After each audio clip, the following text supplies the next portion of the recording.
It seemed like hunting was all the Bootywhack tribe ever did. The leader of their tribe would have the villagers blessed by the mighty goddess if they could bring back the biggest catch. Almost every night, tribesmen would go and find their game. A big yellow cat. It's good enough. Bootywhacks haven't seen one of those before. Back at the village, their leader would hold a ceremony to their new meal. Yeah.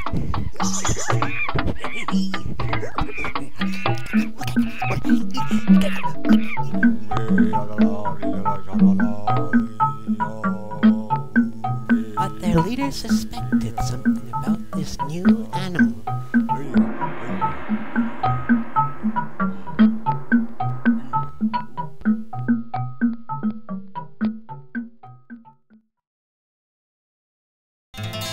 Once the tribe had realized their mistake, they took to worshipping their new goddess.